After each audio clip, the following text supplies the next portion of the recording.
All right, I've been doing some work down here on the Helix, and as I was thinking overnight, I thought, I better not do all of the track yet, as I need to still build risers for the rest of the pieces that are here, and stopped at just the first J, essentially. Ended up using 3.5 or three, maybe a third, a piece of flex. I will cut it off somewhere here, or maybe I won't. I don't know. We'll see how it goes. But I figured it was going to be easier to get this piece in and have the track on it, as it's going to be permanently mounted underneath there right now.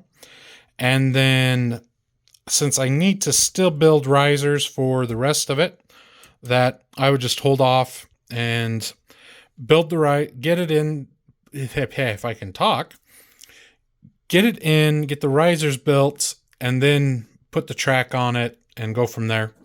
So the moment of truth is I've got a couple of engines I haven't decodered yet, as they're a couple of a pain in the butt ones to do.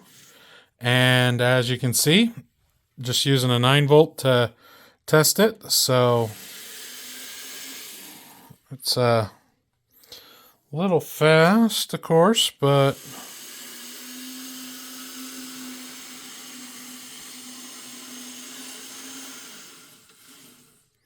takes that without a problem. And that's about the longest wheelbase is, these 6 axles that I'll be using. I am going to go grab a couple of the newer SD40-2s that I've got that are actually the mechanism Kato's still using today.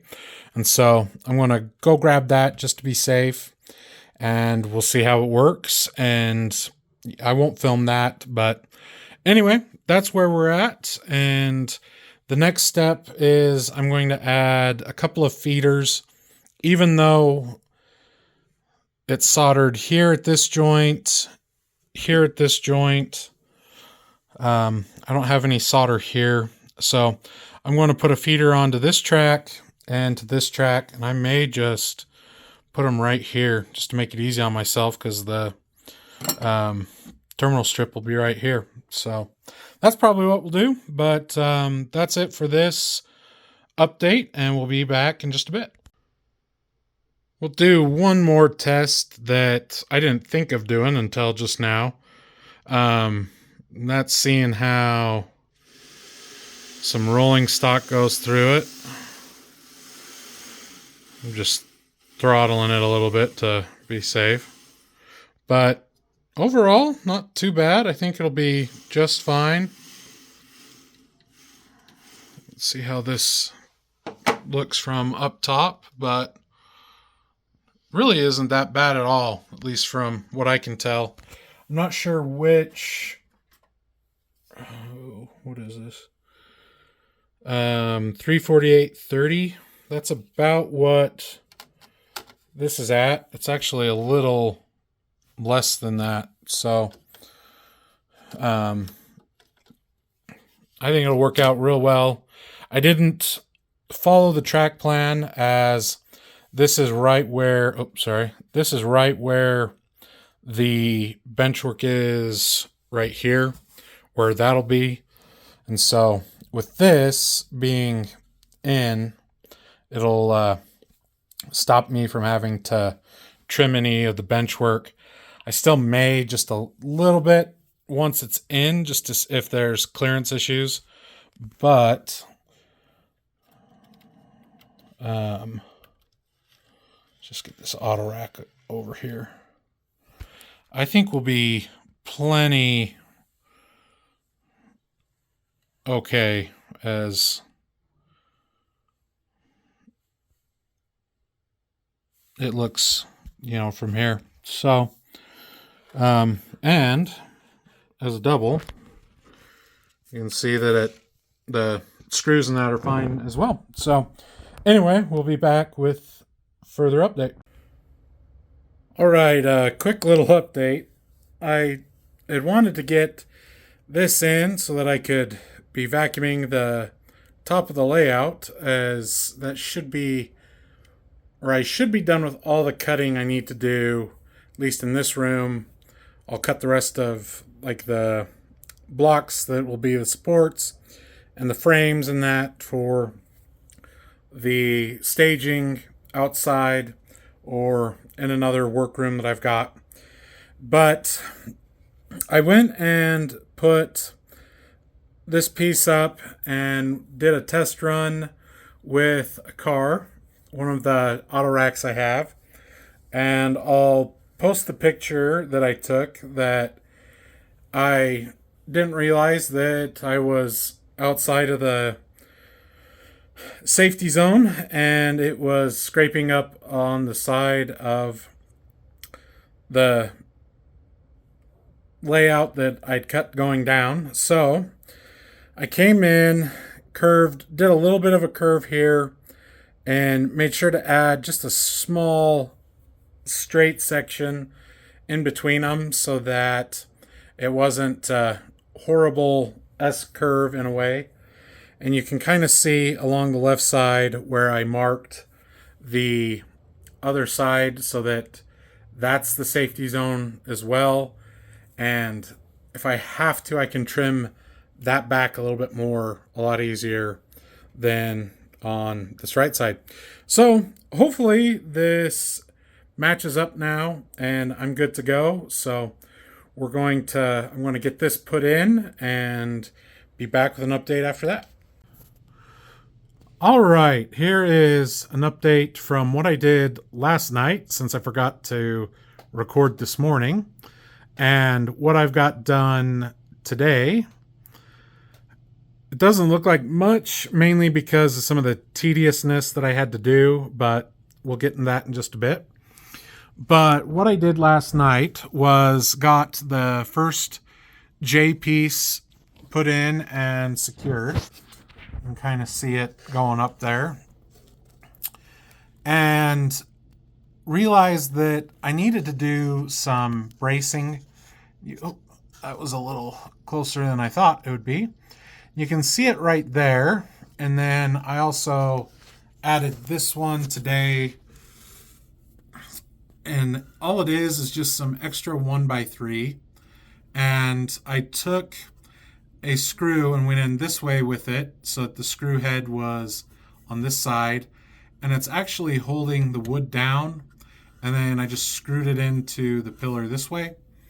So once I did that, I bounced it a couple times and nothing was coming undone. So I'm hoping that, oh, that turned off again. I'm hoping that that's set and good to go. I don't think I'll have any issues with it. If I do, I can just brace it another way. I was thinking with some L braces, but anyway, I got the table put in as well last night. I secured it with screws here to this leg. Back there, I ended up using these supports. I had always planned to support it that way, but the reason for that is the brace going that way, even though the room looks square, it really isn't as normal in these kind of situations. And there was about an inch gap between the back and the leg, and it was just easier to use those supports since that is what I'd planned to do anyway. And then I also supported these legs going this way. This one was more for the router, as I had to move it from up there down to there. But I had planned that as well. The other thing that I might do that I'm debating on is doing two braces over to this main support leg for the top, and either going diagonally from this one or doing one across and coming across here in a couple of spots. Mainly that this is the main support for the swing gate, as you can see, and I don't want to have any accidents with it. I shouldn't have any, but I'd rather be safe than sorry. And then I don't know why that keeps moving on or keeps changing on me, but I went through and had a program, or it was really a website, that would give the grade for the whatever it would be for by going just doing the rise over run method and doing some math that way, and ended up doing that for the most of all of the, well, shouldn't say most, for all of the supports, and just put in how far it would be from the top of the layout coming down the, the length of the track, and just did it after so many, inches. It's about a foot each. Some are closer depending on, like this one where it was a curve and where this support was right there. But did that and just put in the length, kind of guessed on what the rise would be, and just put it in so that it would be about 3.7, 3.8%, and figured that would give me the best option. Even though I like this, as you can see, it really has been bouncing, even though there's not any, I haven't touched that at all. I haven't done anything. It like hovers from 3.73, 3.8, 3.9, but it works. I'm not too worried about it. Everything is under 4%, which was what I was really worried about. The one thing that I had to do was actually kind of inverse what I was doing, since over here it's at the 11 inches, but over here with the floor not being level, it's 10 inches from the top of the layout. And so what I ended up doing was just measuring down, and wherever the deck or the ramp was supposed to be, I then measured up to get how tall I needed to have these pillars. But went through, did that math for down and around, and then was a little surprised that you can kind of see the piece of wood back there. That's the, I think it was 5 millimeters, if I remember right, the width of that piece of plywood, and then it actually just levels out and goes on to the actual decking down here. So don't want to lose that screwdriver. But anyway, that's how things are looking at right now. I'm really happy with it. I don't have any of these secured yet. It was getting late, and knew that I needed to, get calling it for work tomorrow. One last thing that I'll hurry and get up for is I realized that my idea of doing scenery along here isn't going to work, because there's just no space to do it. And it's actually hanging out a little bit. And so I've marked it that once I pull this deck out for getting the track on it, I'll just cut this off and have that be flush with the fascia. So anyway, that's what we're looking at. This is getting kind of long. I will probably call it with this video and then some of the footage beforehand. And let this be part 3. So I appreciate everybody for watching, and we'll see everybody in the next update.